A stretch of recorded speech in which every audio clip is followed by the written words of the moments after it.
Bienvenue à toutes et à tous pour un nouveau numéro de Rencontre avec. Aujourd'hui, on a l'honneur d'avoir avec nous un humoriste qui a fait énormément parler de lui ces derniers mois et pas forcément pour les bonnes raisons. Alors, il est stand-upper et chroniqueur aussi dans les médias français et c'est ce qui lui a valu d'être au cœur d'une polémique raciste et xénophobe. Merouane Benlazar, bienvenue. Merci d'avoir accepté notre invitation. Merci de m'inviter. Je suis content d'être là. Je suis content d'être à la télé algérienne et tout. C'est cool. Avec plaisir. Alors avant d'entrer dans le vif du sujet, vous faites, comme je viens de le dire, des spectacles, des sketchs, des stand-up, mais vous faites aussi énormément de chroniques. Vous parlez de votre quotidien, de votre famille, mais vous parlez aussi beaucoup politique. Est-ce que, du coup, vous pensez que la politique et l'humour sont devenus deux mondes indissociables ? Ce que je fais sur scène, en tout cas dans le stand-up, moi je fais du stand-up tous les soirs. Ça veut dire tous les soirs je suis sur scène dans des comédie clubs ou à mon spectacle pour faire soit entre 15, 1 heure de spectacle et 15 minutes, 1 heure de spectacle. Et ce que je fais sur scène souvent avec les gens qui viennent, je parle de moi, je parle de ma famille, c'est plus personnel que politique on va dire.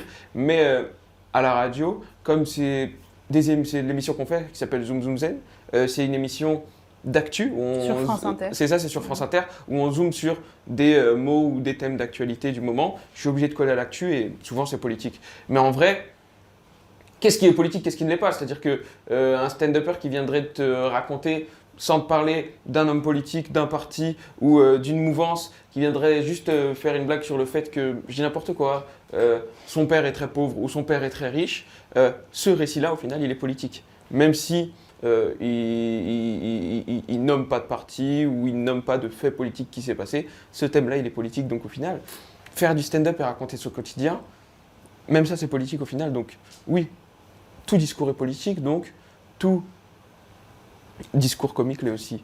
Mais même dans les chroniques qui vous sont imposées, vous rajoutez quand même votre touche personnelle et c'est une manière un peu d'être engagé tout en respectant ce que vous faites. Je me vois mal arriver à la fin de ma vie et en fait, moi, c'est l'image que j'ai souvent du...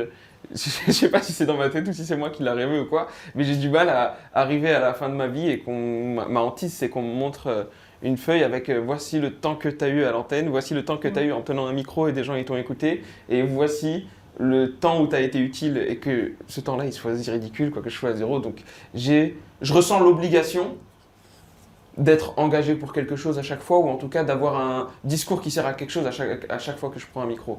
Je me vois mal juste faire des blagues, et comme j'ai dit, de toute façon, en vrai, juste faire des blagues c'est politique, mais il y a être politique et il y a être utile, donc en tout cas avoir un engagement, et j'essaye d'être engagé à chaque fois, ouais, et surtout à un terre où le boulot il est fait pour qu'il y ait assez d'humoristes, pour qu'il y ait assez d'avis différents, et si moi j'ai un avis différent que de plein d'humoristes ou de plein d'éditorialistes qui sont sur la radio, mais que j'ose pas le dire à la radio alors que d'autres le font, ben du coup, c'est juste une place qui est prise pour une voix qui parle pas.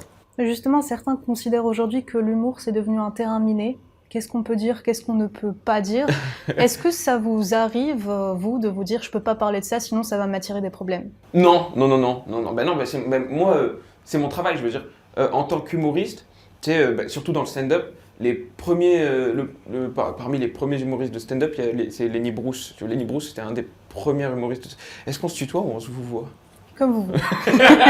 On se tutoie. Mais Lenny Bruce, c'était un des premiers stand-uppers aux États-Unis. Et il était souvent mis en prison et tout parce que justement, il avait un discours très politique et il parlait beaucoup du pouvoir en place à l'époque aux États-Unis. Et à chaque fois, et les gens, pourquoi ils allaient le voir? Parce que ils savaient que Lenny Bruce, il allait dire des choses que dans la salle n'avaient pas envie d'entendre, ou en tout cas n'étaient pas habitués à entendre. Donc il allait les mettre dans un inconfort que les gens recherchaient. Il allait le faire avec des blagues. Mais du coup, ce discours différent des discours qu'ils ont l'habitude d'entendre, les gens, c'est ça qu'ils allaient chercher à la base en allant voir du stand-up. Aussi rigoler, évidemment, et machin, et passer un bon moment et tout. Mais du coup, la base du stand-up, c'est d'avoir un discours qu'on n'a pas l'habitude d'entendre ailleurs. Et donc, c'est mon métier d'humoriste, si tu veux, déranger, ou en tout cas avoir un discours inédit, ou en tout cas verbaliser des choses que les gens pensent, mais qu'ils n'avaient jamais réussi à se dire. C'est ça notre travail. Donc moi, est-ce que c'est interminé? Est-ce qu'on peut dire ou on ne peut pas tout dire? C'est la question de, est-ce que je me dis, ah, cette blague-là, elle va m'attirer des problèmes? Oui, mais si je me dis, ah, cette blague-là, elle peut m'attirer des problèmes, je me dis, ah, ça veut dire que je suis sur la bonne piste. Ça veut dire qu'il faut que je creuse là-dedans. Et après, si dire ça, ça peut me poser des problèmes, mon travail d'humoriste, c'est de trouver une façon peut-être nuancée de le dire pour qu'au final, on comprenne ce que je dis sans que ça puisse m'attirer des problèmes aussi. C'est ça, je crois que c'est ça mon travail, je crois que c'est ça la finesse du truc. Mais malheureusement, parfois quand on s'appelle Merwan, dans la France d'aujourd'hui, on n'est jamais à l'abri d'un scandale et c'est exactement ce qui vous est arrivé en passant sur l'émission C'est à vous de France 5, une émission qui est assez connue du public, où vous avez participé en tant que chroniqueur et suite à cette émission, il y a eu un déferlement de réactions, des réactions pas très positives. Et ce qui est frappant dans ce qui s'est passé dans cette émission, c'est que c'est pas vos propos qui ont posé problème cette fois, c'est votre tenue vestimentaire, à savoir un pull ample et un bonnet. En fait, fameux bonnet. J'ai jamais eu de problème pour ce que j'ai dit. C'est-à-dire qu'il n'y a jamais eu un scandale pour une phrase que j'ai prononcée ou quoi. C'est vraiment juste ça qui s'est passé. Et pour le coup, je le dis parce que oui, on est en Algérie, donc peut-être on ne suit pas autant ce qui se passe en France. Mais c'est pas la première fois que ça arrive à France Télévisions. Il y a eu Mohamed Bouhafsi qui a eu lui qui a reçu des lettres, des menaces de mort et tout, alors que pour le coup, lui, il est tout le temps en petit blazer et t-shirt, quoi, barbe rasée, donc c'est pas un problème de tenue ou de barbe, hein, c'est vraiment ce qu'on est, quoi, des Arabes à la télé. Et surtout, C'est à vous, c'est particulier, C'est à vous, c'est vraiment une émission un peu à l'heure du dîner, avant de regarder un film, etc. Donc, familiale. Donc, ça veut dire que des fois, tu sais, as des familles de la France profonde qui regardent ça en famille, etc. Et moi, arrivé à cet endroit-là, c'est vraiment pour quelqu'un qui est facho et qui est à ce moment-là devant la télé. Et pourtant, vous n'êtes pas la première personne à vous habiller comme ça. C'est un style plutôt bobo, hipster. C'est ça. Mais moi, avec cette barbe, cette tête, à ce moment-là, pour les fachos, ce que j'essaie de dire, c'est que j'étais au dîner chez eux, quoi. C'est ça qui les a rendus fous. C'était de m'avoir dans leur quotidien. D'habitude, ils ont Bertrand Chameroy. Ouais. C'est vrai que ça change. Voilà, et là, c'était trop pour eux, quoi. C'était trop pour eux, un arabe barbu. Mais ça ne s'est pas fait du jour au lendemain. C'est un travail, c'est une pente raciste et fasciste que la France et d'autres pays, il y a les États-Unis aussi en ce moment, prend tout doucement depuis un moment. Et il y a les médias qui surfent dessus, du coup. Ben, cette pente qui est prise... Dès votre passage, on a vu Pascal Pro, Cyril Hanouna... Cette pente qui est prise, elle est alimentée et créée, peut-être pas créée, mais alimentée en tout cas à fond par les médias, CNews, etc. Mais pour te donner une idée, moi ce qui m'est arrivé à ce moment-là, t'en as entendu parler jusqu'ici, mais moi mon père, il n'a pas Twitter, il n'a pas des réseaux sociaux et il ne regarde pas CNews, il n'était pas au courant. Mais ça a pris de l'ampleur. Oui, que 2 jours plus tard... T'as vu l'ampleur que ça a pris? On lisait vos tweets dans le Sénat. C'est ça, oui. Là, c'est vraiment, c'est à peine croyable. Là, il savait. Oui. Mais avant, c'est intéressant de savoir qu'avant, sans le mégacosme qui est Twitter, les réseaux sociaux, et si tu regardes pas ces news et les chaînes de fachos qu'il y a en France, ils savaient même pas. Donc, ça aide à relativiser aussi sur le fait que la source de ce genre de polémique, en vrai, elle est vraiment identifiable. Et je dis pas qu'il faudrait y aller et fermer ces news de force ou quoi, mais en tout cas, il y a un travail à faire sur ce que les gens ils choisissent de regarder et où les gens ils choisissent de s'informer. Ben, les réseaux sociaux et n'importe qui sur les réseaux sociaux, je pense pas que ce soit une bonne idée, et ces news encore moins. Et donc on en parlait 2 jours plus tard, après cette polémique, voilà, on lisait vos tweets au Sénat. Et je pense que la ministre de la Culture, Rachida Dati, a dû céder à la pression de l'extrême droite et a dû vous évincer de France Télévisions carrément. Est-ce que vous pensez que ceci ce serait arrivé si vous n'étiez pas vous, si vous n'aviez pas vos origines, votre religion? Non, évidemment que non. Le principe, en fait, il faut préciser un truc, c'est que moi, je faisais le remplacement de Bertrand Chameroy. C'était prévu que j'en fasse d'autres. On n'avait pas décidé de date encore, mais j'en faisais qu'un à ce moment-là. Mais on avait déjà discuté d'en faire d'autres. Parce que vous étiez déjà passé sur C'est à vous en tant qu'invité. Ouais, c'est ça. C'est pour ça qu'ils m'ont appelé. Ils ont aimé ils m'ont aimé en tant qu'invité, ils m'ont aimé mon énergie, qui j'étais, etc. Donc ils m'ont proposé de faire ça. Et en vrai, c'est gentil de leur part, c'est cool et tout. Hein. Mais donc, on avait parlé d'en faire une et peut-être d'en faire d'autres, etc. et tout. Mais j'avais signé que pour une. Et quand Rachida Dati, on lui demande, c'est au Sénat, Sénat quand on lui pose la question au Sénat, elle n'a pas d'informations. Elle a juste l'information que je vais pas en faire d'autres. Mais c'est pas que je n'avais signé que pour une. Donc en fait, elle m'a pas viré. Mais en parlant sans avoir d'information, la télévision publique ne peut pas lui donner tort. Tu comprends ça? On rentre dans autre chose. Donc en parlant sans avoir d'informations, et après, bon, elle s'est énervée parce que j'ai rappelé qu'elle était arabe et tout, ça c'est marrant. Mais oui, je ne sais pas si elle a cédé à la pression de quelque chose ou quoi. Je pense que le Sénat a d'autres juste parlé sujets plus importants à traiter. Normalement, c'est Oui. dingue d'en arriver là quand même. Oui, mais en plus Surtout qu'elle a agi, comme vous venez de le dire, sans avoir d'informations sur ce qui se passait. Parce Exactement. que la télévision française, la programmation de la télévision française, elle n'est pas sous son autorité. Donc c'est pour ça qu'elle n'a pas d'informations. Je veux dire, elle a parlé de quelque chose qui ne la concerne, enfin, qui la Elle a concerne juste parce qu'elle entendu est... plutôt parler de quelque chose et on lui a dit peut-être Ça la qu'il faut concerne agir. parce qu'elle est ministre de la Culture. Ouais. Parce que, mais ça la concerne aussi que Jean-Marc Morandini, qui a des procès et des histoires où Jean-Marc Morandini, on doit cacher des mineurs quand il arrive à Europe 1. C'est dingue, il ne faut pas qu'il les croise. Tous les jours tout de même, sans Jean-Marc aucun problème. Morandini, il est certes Europe 1, c'est privé, CNews c'est privé, mais c'est aussi diffusé sur des ondes publiques. Mhm. Elle est ministre de la Culture, donc ça la concerne aussi. Mais on ne l'a jamais questionné là-dessus. Donc pour répondre à la question de est-ce que on l'a questionné parce que je suis qui je suis en tant que je suis? Oui, 100%. Et donc vous la ressentez cette stigmatisation au quotidien en France ou peut-être vous qui travaillez dans les médias, peut-être dans le milieu médiatique? Moi, moi je suis du 93, je suis de Saint-Denis, je suis né à Saint-Denis, après j'ai grandi à Pierrefitte. Et la stigmatisation, est-ce qu'on la sentait? Non, parce qu'on était tous mélangés. Donc c'était vraiment mélangé quand j'étais petit. Mais après, quand j'ai commencé à faire du stand-up à 15-16 ans et que je suis monté à Paris, j'ai commencé à sentir à ce moment-là que le comportement des gens était différent avec moi parce que je traînais avec d'autres humoristes, des fois qui n'étaient pas arabes ou qui n'étaient pas noirs et tout, et on arrivait dans un endroit, et quand on arrivait dans un endroit, je savais que quand je viens avec lui, on n'a pas le même accueil, ou on se méfie de nous, etc. Donc la stigmatisation, j'ai envie de te dire, nous, enfants, soit de banlieue ou issus de l'immigration ou ce que tu veux, on la connaît depuis qu'on est petit. Et c'est ça qui est triste, c'est que quand ça arrive, ce truc, cette polémique et tout, on est choqué de l'ampleur, mais on n'est pas... En fait, c'est l'ampleur qui nous choque, c'est pas la polémique. La polémique, on dit oui, bah, c'est des fachos, il y a un arabe à la télé, ils sont énervés, bien sûr. C'est l'ampleur que ça a pris qui nous choque, après que ça aille. Sénat, Assemblée nationale, etc. et tout. L'ampleur nous choque plus que la polémique, en vrai. Mais il y a eu aussi une recherche un peu de problème, parce qu'au début, c'était la tenue vestimentaire. Après, ça a été justifié, non, il portait pas une djellaba, il portait un pull. Après, c'est devenu les tweets que vous avez postés en rigolant, en étant plus jeune. Et donc, on voit qu'ils sont partis réellement chercher le problème là où il n'y en avait pas. Oui, parce que... En fait, qui je suis, c'est qui je suis, le problème. Donc, mais tu peux pas le dire, parce que ça invaliderait...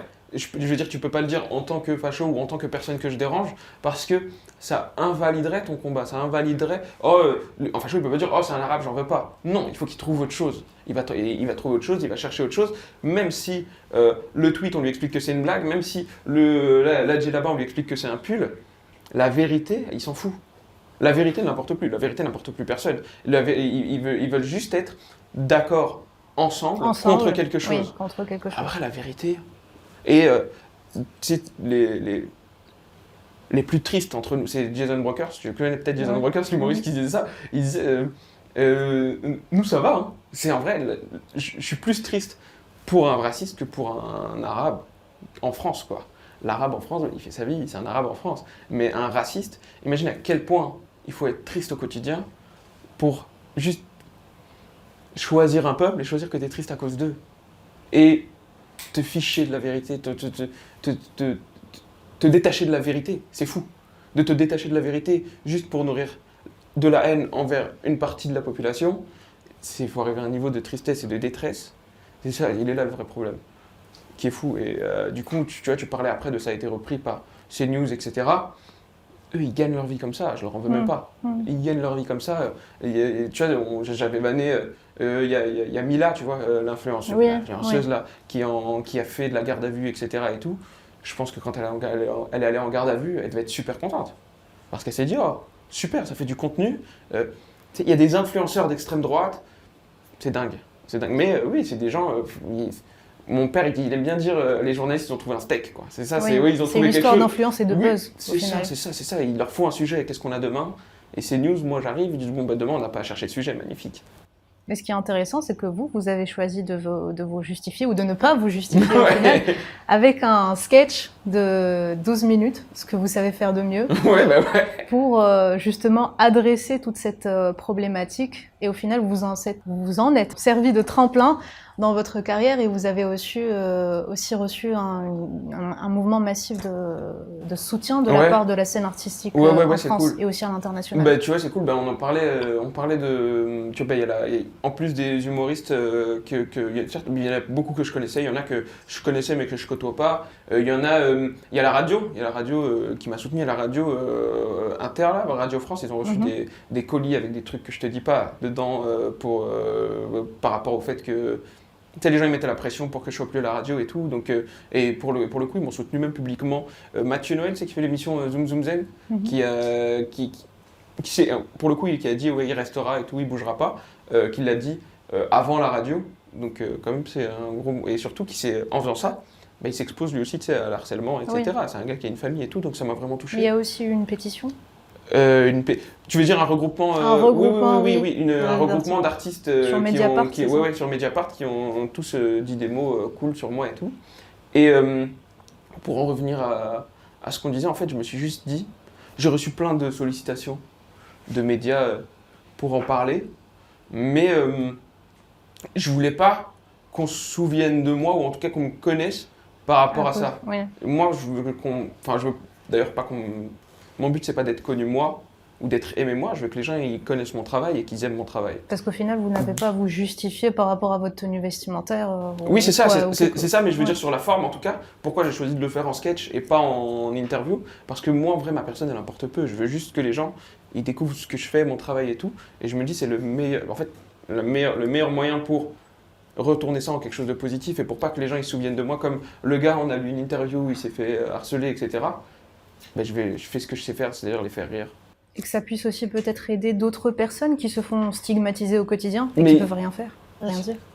Il y a d'autres personnes qui se font stigmatiser au quotidien, qui sont tombées sur mon sketch. Et c'est pour ça les derniers mots du sketch d'ailleurs, où je dis il y a plein de gens dans la vie de tous les jours où c'est pas France Télévisions, où c'est juste qu'ils postulent à des postes pour conduire des bus ou juste être portier. On leur dit ah ben non désolé, on a pris un tel, ils n'auront jamais la réponse. Mais c'est parce qu'ils sont venus avec la mauvaise tenue, ils sont venus avec la mauvaise barbe, ils sont venus avec le machin. Et ces gens-là, moi pour le coup, ça a fait une affaire d'État, mais ces gens-là, ça fera jamais d'affaire d'État, ils n'auront jamais d'explication et ils n'auront jamais de tribune pour en parler. Et moi, pour le coup, j'ai réussi à le transformer en quelque chose de positif. Pour la plupart, non. Est-ce que par conséquent, on peut dire que l'humour est un outil, une puissance pour rassembler et contrecarrer ces mouvements de haine? 100% et surtout, encore une fois, moi, les humoristes que j'ai en